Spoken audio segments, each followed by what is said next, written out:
Bienvenue sur French Thread. Aujourd'hui, je vais te raconter une vengeance professionnelle. Pour plus d'histoires, n'hésite pas à t'abonner. Ma belle-mère a donné ma PlayStation 4 pendant que j'étais à l'université. J'ai donc loué sa maison pendant qu'elle était en lune de miel avec son nouveau mari. Je suis fils unique. Ma mère est morte d'un cancer des ovaires à 55 ans il y a 5 ans. Cela a brisé le cœur de mon père. Ils étaient ensemble depuis le collège et avaient le même âge, mon père étant plus âgé d'1 mois. J'ai 22 ans et je suis sur le point d'obtenir mon diplôme de chimie lorsque les principaux événements commencent à se produire. Je suis allé à l'université avec une bourse complète. C'est important pour la suite. Mon père a rencontré ma belle-mère lorsqu'elle était l'infirmière de ma mère à l'hôpital, où elle a passé ses derniers jours. Ma belle-mère, Grace, a joué toutes les bonnes notes pour gagner la confiance de mon père. Elle a fait preuve d'empathie à son égard, l'a nourri et réconforté après le décès de ma mère. J'avais 17 ans et j'étais assez âgé pour comprendre qu'elle essayait simplement de se frayer un chemin pour obtenir les ressources de mon père, mais c'était à mon père de décider s'il voulait avoir une relation avec elle. J'étais en dernière année d'école publique et je venais d'obtenir une bourse pour aller à l'université à l'étranger l'année suivante. Mon père a pleuré ma mère pendant 1 an et pendant tout ce temps, Grace prenait de ses nouvelles par téléphone tous les mois ou presque, à mon avis pour évaluer la possibilité de lui mettre le grappin dessus. Au bout d'1 an, Grace a pris des gants et s'est attaquée à mon père. Grace n'avait que 40 ans lorsqu'elle et mon père ont commencé à se fréquenter. Je ne l'aimais pas, mais en même temps, mon père ne semblait plus aussi déprimé, alors j'ai essayé d'être moins pessimiste à son sujet et de lui accorder le bénéfice du doute.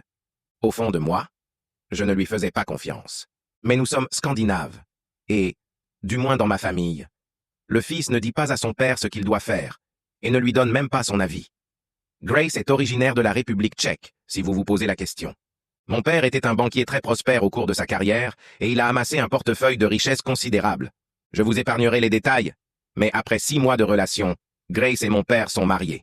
Mon père ne s'est jamais vraiment remis de ma mère, et il devenait de plus en plus faible alors qu'il n'avait que 57 ans. Comme sa santé déclinait, il m'a appelé auprès de lui, et m'a demandé carrément « Mon garçon, qu'est-ce qu'il te faut pour t'installer dans cette vie ?» Je lui ai répondu que je n'avais besoin de rien, que j'étais un homme et que je pouvais prendre soin de moi. « Mais de quoi parles-tu, papa ?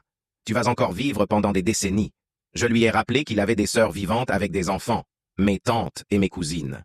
Je lui ai également rappelé que j'avais une bourse d'études complète pour l'université. Alors ne t'inquiète pas de me donner de l'argent. Il est mort 1 an plus tard, à 59 ans. J'ai bien sûr vu beaucoup de films hollywoodiens, et j'ai donc envisagé la théorie de la conspiration selon laquelle la femme infirmière de mon père l'aurait empoisonné et lui aurait fait céder tout son argent, mais je ne pense vraiment pas que c'est ce qui s'est passé. D'autres membres de la famille n'aimaient pas Grace non plus, mais ils savaient que mon père était totalement amoureux de ma mère et que sa mort l'avait complètement brisé. Il a laissé à Grace environ 80% de tout l'argent qu'il possédait, soit plusieurs centaines de milliers de dollars. Mon père m'a ignoré parce qu'il est généreux à l'extrême et m'a quand même donné plusieurs dizaines de milliers de dollars, qui m'ont bien sûr été très utiles. Grace a essayé de faire bonne figure, mais je voyais bien qu'elle était furieuse de ne pas avoir obtenu la maison de mon père. Elle m'appartenait, et j'avais les documents légaux pour le prouver.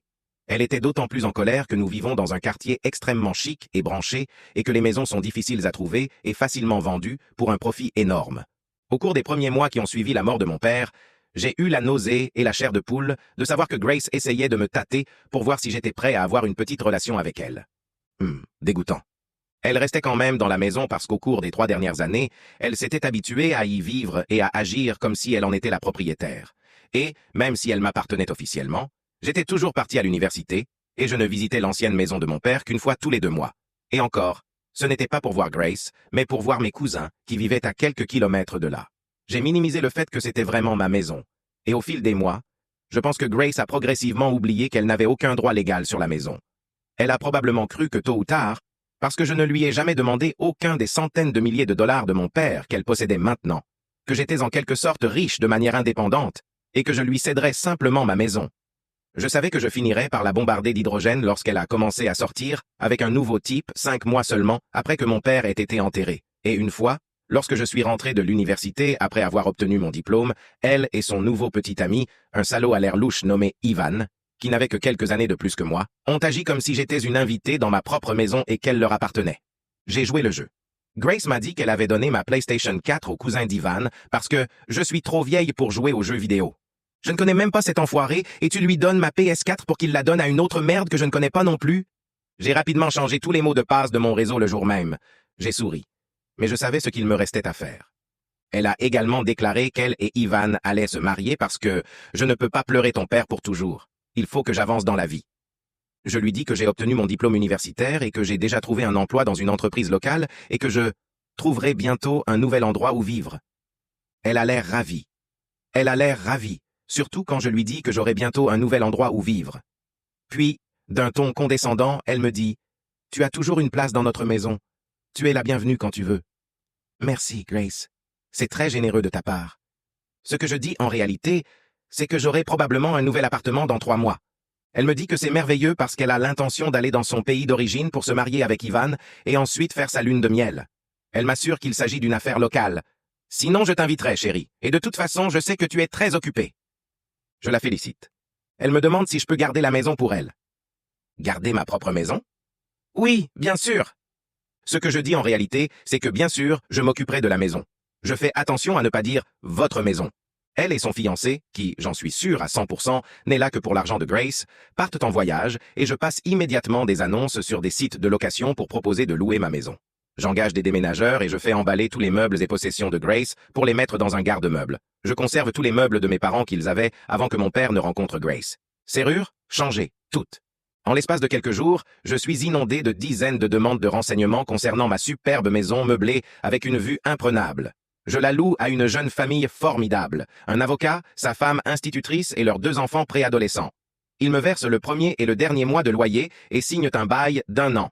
Je les mets en garde contre ma belle-mère folle qui pense que c'est sa maison, mais je leur donne les coordonnées de mon avocat, le même que celui que mon père a engagé, au cas où ils auraient besoin de s'assurer que je suis dans les clous.